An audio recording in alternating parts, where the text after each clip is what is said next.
Eu me chamo Jefferson e sou responsável pela Backfriends, Bactérias Amigas e Não Inimigas, e eu vou começar o nosso vídeo da nossa aula de hoje, que é a discussão do artigo System Biology and Approach, tá? Que é este artigo aqui, System Biology and Approach. Antes de começar a discussão desse artigo, eu gostaria de lembrá-los sobre o nosso site, que está em constante atualização, e eu gostaria de pedir encarecidamente,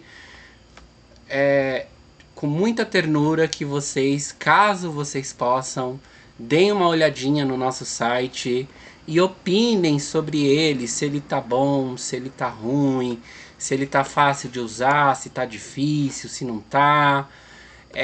Eu tô atualizando ele constantemente para que ele fique cada vez mais palatável, mais simples de ser utilizado, mais informativo, mais objetivo.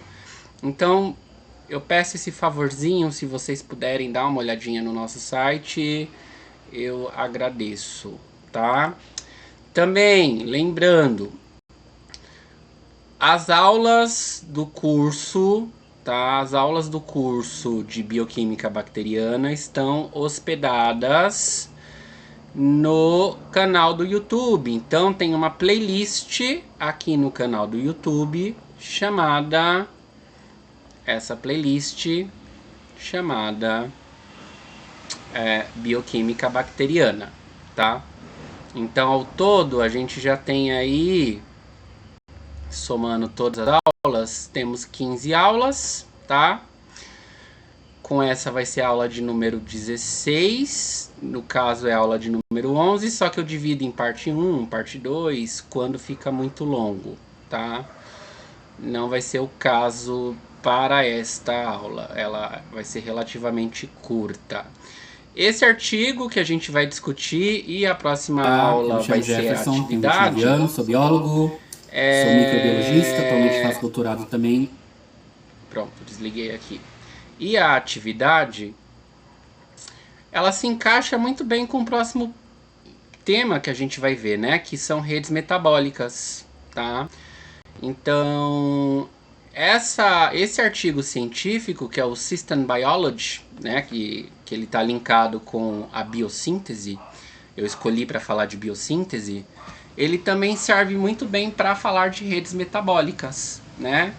Então, quando a gente fala de biossíntese, a gente está falando de vários elementos dentro da biologia. A gente está falando desde o DNA, que é transcrito.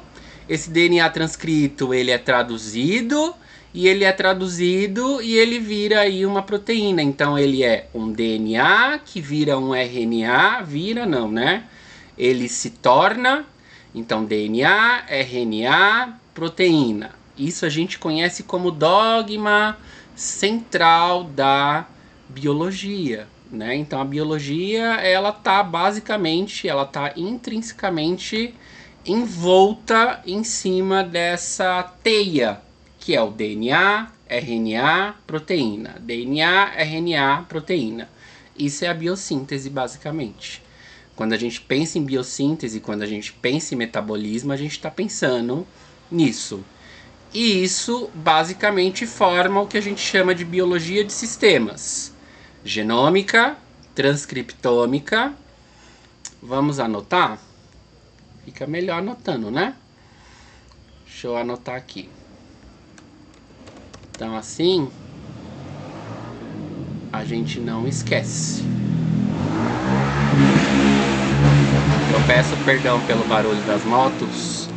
Então a gente tem as genômica, a gente tem a transcriptômica, a gente tem a proteômica,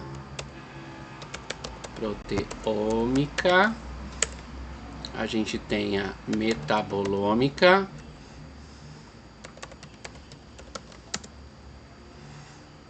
e a gente tem a fluxômica, tá? Metabolômica, fluxômica. Então a gente tem essas 5 ômicas aí que formam a biologia de sistemas, que é uma ciência que surge há um tempinho, ela não é atual, tá? Então ela tem aí ela tem uma origem um tanto quanto já um primordial, tá? Ela é bem antiguinha, só que ela não tinha esse nome, não tinha essa roupagem. Essa roupagem que a gente conhece hoje foi dada atualmente, foi dada há poucas décadas atrás, tá?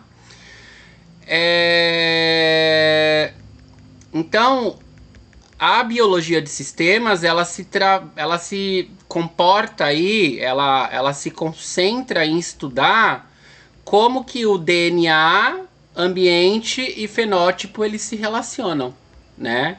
Então essa coisa da genômica, transcriptômica, proteômica, metabolômica, fluxômica. A fluxômica ela fica um pouquinho de fora, mas seria basicamente entender como que é essa relação entre esses epítopos, né, entre essas partes.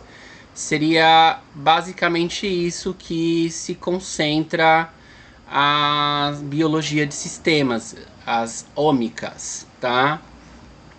Aí o artigo fala da conexão do genoma com o fenótipo, né, que nem sempre é uma conexão real e que por isso que a gente tem que estudar várias das ômicas. Então não adianta estudar as ômicas separadamente, porque se você estuda as ômicas separadamente, você vai ter erros. Então estudar a genômica separadamente, sem considerar proteômica, sem considerar transcriptômica, proteômica, metabolômica, você vai ter erros, você vai ter problemas nas suas análises. Por quê? Porque nem todos os genes, né, genômica estuda aí o conjunto de genes e tudo que o cerca. Nem tudo ali vai ser expresso, nem tudo vai ser transcrito. Então, você considerar a presença de um gene num ser vivo é equivocado. Você pode estar imputando algum erro na sua análise, tá? Aí o artigo continua falando aí dos desafios. É um artigo muito interessante, é um artigo extenso. Eu estou fazendo, obviamente, um aparato rápido do artigo. Depois vocês deixem aí nos comentários o que vocês acharam. E ele conclui dizendo aí que as ciências ômicas, né, a biologia de sistemas, ela está sendo muito utilizada pela indústria. Eu falei isso em algumas aulas atrás, como garimpo. Por quê? Porque quando a gente se utiliza dessas ferramentas, a gente está indo atrás, a gente está indo em busca de novas moléculas. Né? Então, quando a gente usa genômica, proteômica, transcriptômica, fluxômica, todas essas ômicas, a gente está garimpando novas moléculas que serão utilizadas pela indústria de biotecnologia. É claro, isso foi uma análise sucinta, rápida, superficial. Gostaria que vocês deixassem nos comentários a análise de vocês. E é isso, certo?